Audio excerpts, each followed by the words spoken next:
I want to say thanks for supporting this channel as always.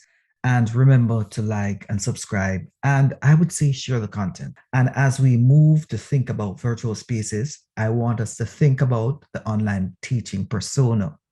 Who are you online? I realize that there's a move away from really dealing with the online persona. Over the past few years, I would say the online teaching persona is not as dominant as when I started out. Previously, I gave several presentations on this, but I realized that it has somewhat been put to the back burner, as they would say in the kitchen, right? In this little talk, I want to talk about what is the online teaching persona. And I want to look at some effective elements that can be used to develop your online teaching persona. And I want to explore how technology is developing, and you can use that technology to sustain your engagement with students online. And we want to explore some strategies for developing and ensuring that you are consistently present in your online class.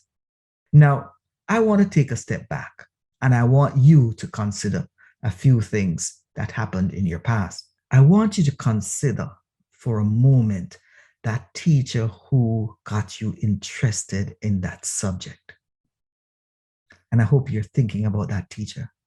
And I want you to think about a teacher or lecturer who allowed you to push yourself beyond your limits that you thought you had reached. And as you're thinking about that, I want you to think about a teacher who in your darkest hour was there for you. And I want you to think about a teacher or a lecturer who came in the mornings, or whether it be online or face-to-face, and greeted you warmly. And as you're thinking about these individuals, I want you to consider why you still remember them. The overarching thing here is that you remember them because of their kindness. And of course, let's not forget, if you had a teacher who was mean or who was deliberately making your life difficult, I'm sure you would remember that teacher too. Now, that is what you remember of them. And I would say those are elements of their persona, whether it be online or face-to-face. Now, let us explore what is the online teaching persona. According to Chris Clark, who writes about the online teaching persona, Chris says the online teaching persona is the social identities that people create of themselves in the online learning community or even on websites.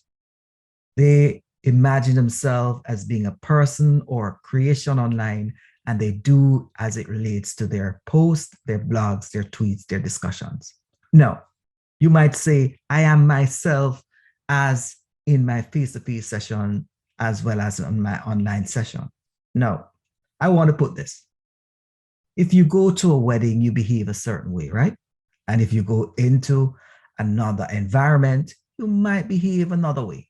That is your behavior based on your social identity. So there are going to be differences. It's hard to be consistent based on the changing environment, right? Now, I want you to follow me because I want to go a bit deeper into explaining the online teaching persona, which is very relevant in today's context. Another writer by the name of Carol suggests that the professional self put forward is the online teaching persona. For example, your personal style, your classroom presence.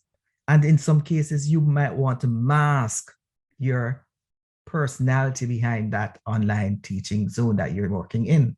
Whatever you're doing, you're creating that online person, your identity. Other persons have suggested that the online teaching persona is the cognitive, affective, and managerial role that you play in your online class. Yes, you will have to manage that online class for it to be successful.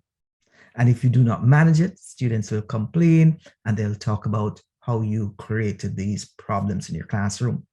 So therefore, it's important that we explore the online teaching persona. Now, there are several elements that you can target and explore as it relates to developing your online persona. And we must go into these at this time. Follow me.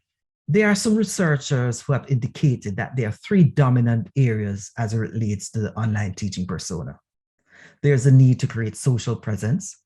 There's a need for cognitive presence. And there's a need for teaching presence. And you know what? I tend to agree with the fourth writer. The writer suggests that there's a need for emotional presence. And I want us to explore these in further detail in this presentation. Now, come with me again.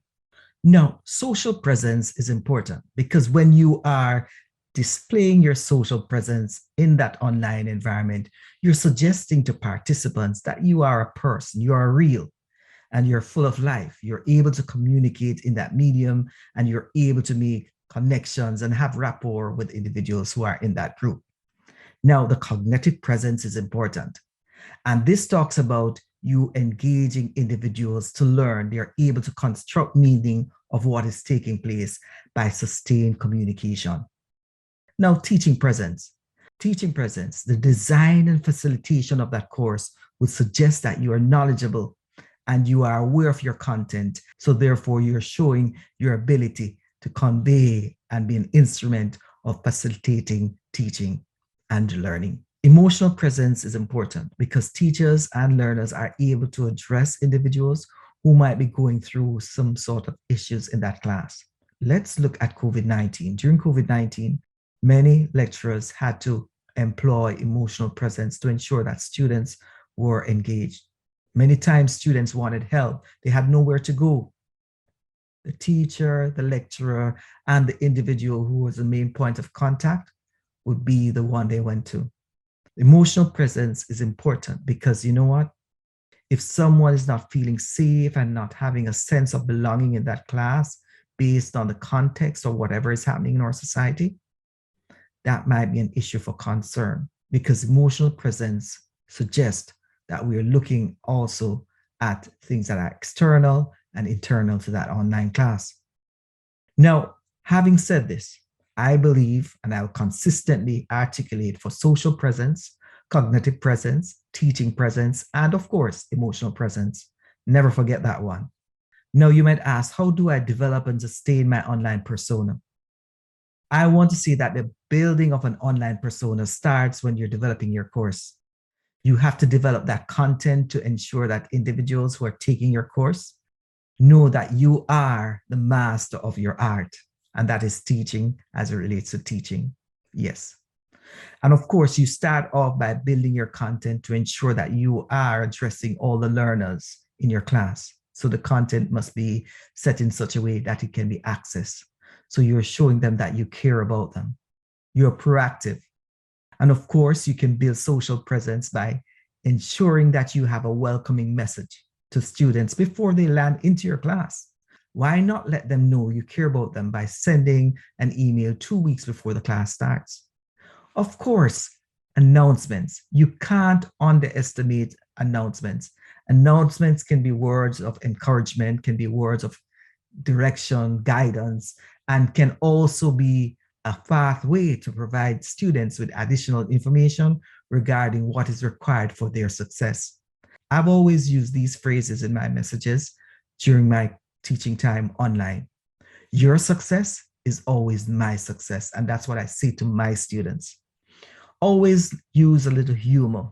You know, the straitjacket persona where students can't approach you needs to go, because I think humor is one of the ways of getting students in.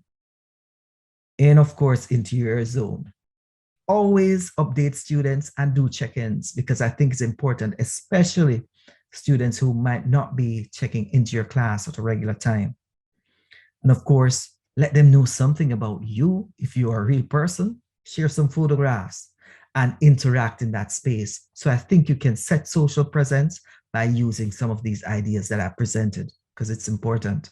The cognitive presence is important because you want students to understand that you are there to facilitate their learning. And you can do so by using various tools, blogs, diagrams, presentations. And of course, you are going to be guiding these students as you go along, giving them constructive feedback. Just don't leave them to go on their own. Remember, some will say to you, I'm paying for my degree, and if I wanted to use Google, I would have gone and done it. So be careful. You know, I would say also, it's important that you trigger discussions to stimulate those conversations necessary for your course. The issue is that when we trigger ideas, we help students to solve problems and we create the pathway. We also can use case studies because I think case studies are ideal for engaging students to solve problems, and you are the expert, so you're guiding or facilitating that engagement. Podcast, probing questions. There are so many strategies for you to use out there that's tool rated that you can engage students. Of course, you're going to set the guidelines for these sort of assignments. Teaching presence is important. And as you develop your online course, you have to make sure that your teaching presence is there. So therefore, the content should be there and you should be a facilitator of the content. And of course, when you direct and give them the instructions, you're also establishing your teaching presence. Emotional presence is how we express our feelings towards individuals and those around us in our community and how we interact with them. And I think as professors, instructors, and teachers, this is important. Suggestion for building emotional presence: be approachable, build students' confidence so they can approach you. I would also say be responsive to students. When students reach out to you, do not take 5 days to respond, but respond within a specific time. And this time should be identified in your syllabus. Be consistent in your response to students. As students go through their pathway through university and college, they go through many life-changing events. And if you are unable to support them, just remember there are institutions. Your institution will have places for them to go, support systems. COVID-19 has brought to light the need to have stronger systems to support our students. Let me say that I have designed an infographic for everyone who has access to this video to have. It gives an overview of what is required to have a successful course as it relates to building your course with the tenets that I've outlined in this one in relation to online teaching persona. You must download, look at it. It has several strategies that you can use. A friend of mine, Dr. Bill Phillips, stated that building an online presence starts early. You have to take time to align your content with activities and assessment. You have to ensure that you have someone review your course to ensure that it's all aligned and it's not too structured, that it doesn't give students the voice that they need. You have to also begin to think about your welcome messages and your announcements and your key points in your course that you think students will need help. You have to understand that it's going to be a management of that course online once it starts, and how you manage that course will also dictate your online teaching persona, because it has to do with the online presence, social presence, emotional presence, and cognitive presence, which are all important. It is also important that you are willing to make the adjustments necessary in order to have the best online class. Let me end by saying I've never seen the perfect class, whether it be online, face-to-face, or blended. But all classes to me are work in progress. And as we continue to develop these online courses, blended courses, and whether it be face-to-face, we have to remember that we have an online persona, we have a teaching persona, and this is all about your cognitive presence, your social presence, your teaching presence, and of course, your emotional presence. Because when students give you their feedback on your online course, it's all connected to the 4 areas that I mentioned. That's all for now. And please remember to like and share these videos.